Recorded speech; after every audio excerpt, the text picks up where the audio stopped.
মই আজি পাৰ মাংস বনাব লৈছোঁ। তাৰ বাবে এয়া দুটা পাৰ ধুনীয়াকৈ কাটি বাছি লোৱা হৈছে। আৰু ইফালে লৈছোঁ পিঁয়াজ আৰু অমিতা আৰু আনফালে আলু। মই এইটো কলডিলৰ সৈতে নবনাওঁ, আজি বেলেগ ষ্টাইলত বনাম। তেনেহ'লে আহক ভিডিঅ'টো আৰম্ভ কৰোঁ।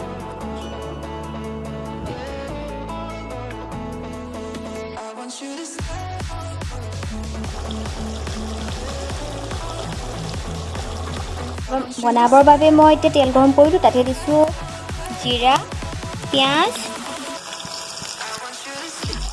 পিঁয়াজখিনি দিলোঁ আৰু পিঁয়াজখিনি ভালকৈ এতিয়া ৰঙচুৱা হ'বৰ বাবে অলপমান টাইম ভাজি লওঁ। অলপ ৰঙচুৱা হ'লে এতিয়া মই ইয়াত দিম এই আদা নহৰু পেষ্টখিনি।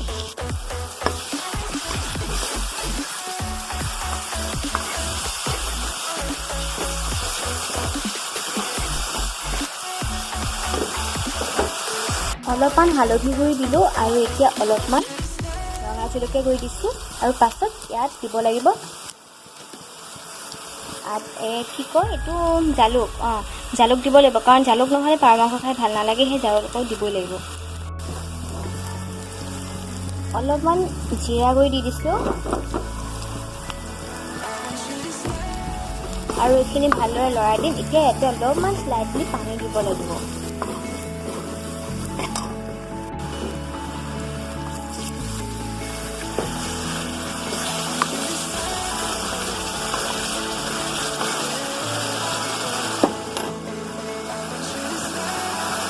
মছলাখিনি প্ৰায় হৈ গৈছে, সিজিছে। এতিয়া মই ইয়াত মাংসখিনি দিম।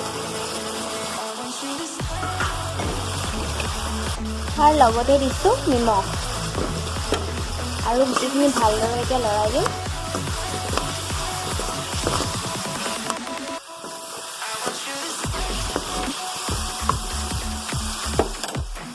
ইয়াৰ লগতে দিম আলু আৰু অমিতাখিনি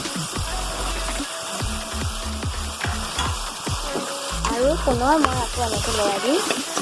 অলপ সময় এনেকৈ ভাজি থাকিব লাগিব, ভালকৈ সিজি যাওক। এনেকৈ ভাজি থাকিম আৰু অলপ ৰৈ থাকিম।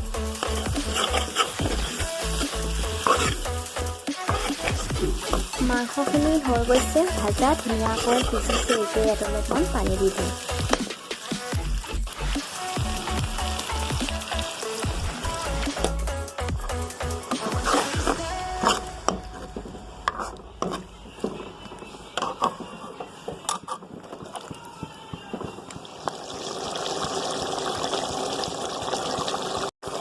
অলপমান জালুকখিনি যিখিনি মই গুড়ি কৰি ৰাখিছিলোঁ, জালুকখিনি দি দিছোঁ।